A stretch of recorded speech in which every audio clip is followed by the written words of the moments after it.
జీ5 ఉండగా మీ favourite TV shows ని మీరు అస్సలు మిస్ అవ్వలేరు. Complete free. నీ శత్రువునైన నన్ను కాపాడాలనుకున్నావు. నా కొడుకు కంటే ముందుగా నా కోసం నిప్పుల్లోకి దూకావు. నీలాంటి మంచి మనసున్న దేవతని నేను అర్థం చేసుకోలేక అష్ట కష్టాలు పెట్టాను. ఒక అత్తలా కాకుండా రాక్షసిలా ప్రవర్తించాను. నేను చేసిన పనులు తలుచుకుంటేనే నా మీద నాకే సిగ్గేస్తుంది చిట్టమ్మ. నా మీద నాకే అసహ్యం వేస్తుంది. నన్నెవరూ క్షమించలేరు.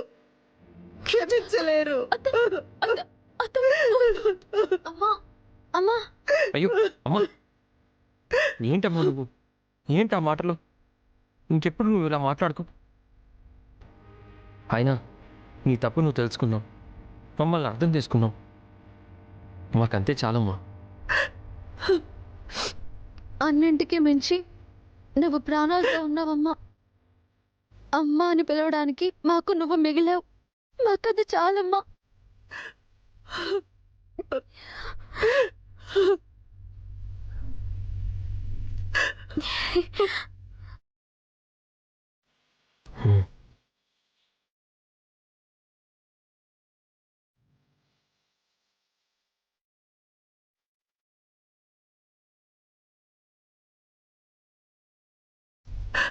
రా.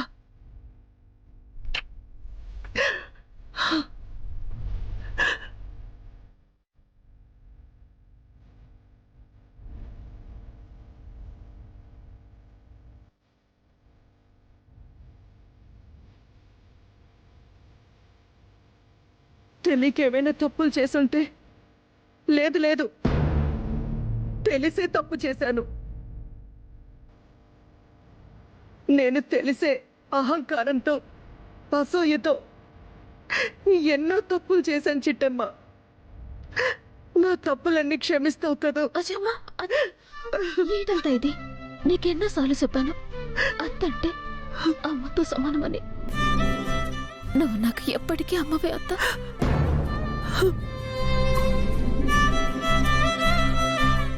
నీ కోడళ్ళైనా నీకెప్పటికీ నేను కూతుర్నే. నీ తప్పుల్ని ఇప్పుడు క్షమించడం కాదత్తా, ఎప్పుడో క్షమించాను. కాబట్టి నువ్వు ఎన్ని కట్టాలెట్టినా, నువ్వు ఎన్ని ఇబ్బందులెట్టినా, నువ్వు కావాలని నీతో కలుసున్నావు. నువ్వు నన్ను శత్రువులు అనుకున్నావు, కానీ నేనెప్పుడు అలా అనుకోలేదత్తా. నువ్వెప్పుడు మా కాంత మొత్తమే. నా బంగారు తల్లి.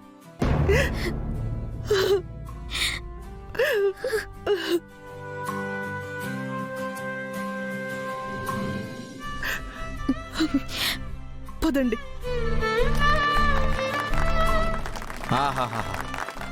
అత్తంటే అలా ఉండాలి, కోడలంటే ఇలా ఉండాలి. ఇలాంటి అత్తా కోడల్ని ఫస్ట్ టైం చూస్తున్నాను. వీళ్ళ ప్రేమ అభిమానం ఎప్పటికీ ఇలాగే ఉండాలని మీరందరూ మరోసారి చప్పట్లు కొట్టండి. నాన్నోయ్, మన బ్యాగులు తీసుకొస్తుందేంటి? ఇంకా అర్థం కాలేదేంటి?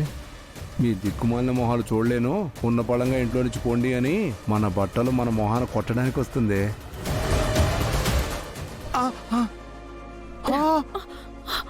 ఈ క్షణం నుంచి నా కంటికి కనిపించకండి. వెళ్ళిపోండి.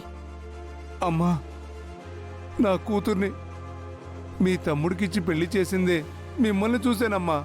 మీరే వద్దంటే మా బతుకులు ఏమైపోవాలమ్మా? అమ్మా, మా మొహాలు చూడ్డం మీకు అంతగా ఇబ్బంది అనుకుంటే ఊరు నుంచి మీ తమ్ముడు రాగానే వెళ్ళిపోతామమ్మా. అప్పటిదాకా ఉండనివ్వండమ్మా. కుదరదు. మీరు నా పక్కనే ఉంటే కలుషితమైన నా మనసుని మరింత కలుషితం చేస్తారు.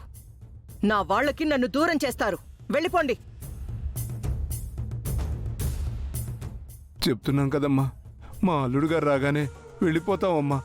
అప్పటిదాకైనా ఉండనివ్వమ్మా. నాకింకే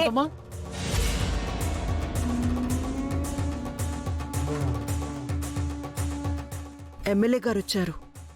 ఆయనకి ఈ విషయాలేవీ తెలియవు. లోపలికెళ్ళండి. థ్యాంక్స్ అమ్మా, థ్యాంక్ యూ.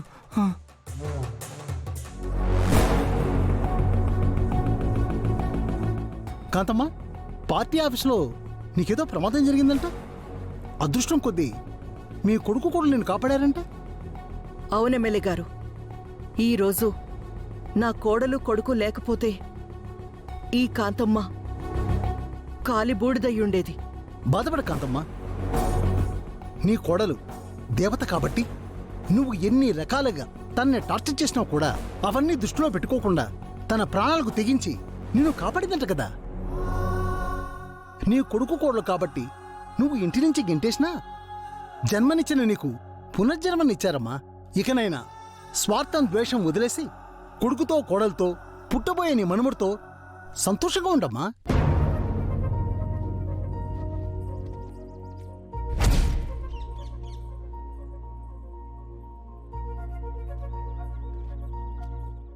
ఏంటండి మీరనేది? పుట్టబోయే మనవడేంటి? నీలాంబరికి ఎప్పుడో కొడుకు పుట్టాడు కదా. కాంతమ్మా, నీకింకా విషయం తెలిసినట్లేదు.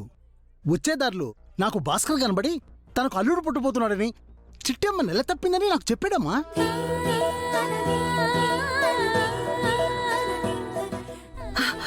మీరు చెప్పేది నిజమా? మా చిట్టమ్మ నెల తప్పిందా? ఆ, నన్ను నానమ్మని చేయబోతుందా? అవును కాంతమ్మా, నిన్ను పలకరించినట్లు ఉంటుంది. ఆ శుభవార్త నీకు చెవులో వేసినట్టు ఉంటుందని ఇక్కడికి వచ్చాను. అయితే ఇప్పటిదాకా ఈ విషయం తెలీదా నీకు? తెలీదు ఎమ్మెల్యే గారు. ఎంత మంచి శుభవార్త చెప్పారు. నా చిట్టి తల్లి కాబోతుంది. జీ5 యాప్ డౌన్లోడ్ చేసి అన్ని ఎపిసోడ్స్ పూర్తి ఉచితంగా చూడండి.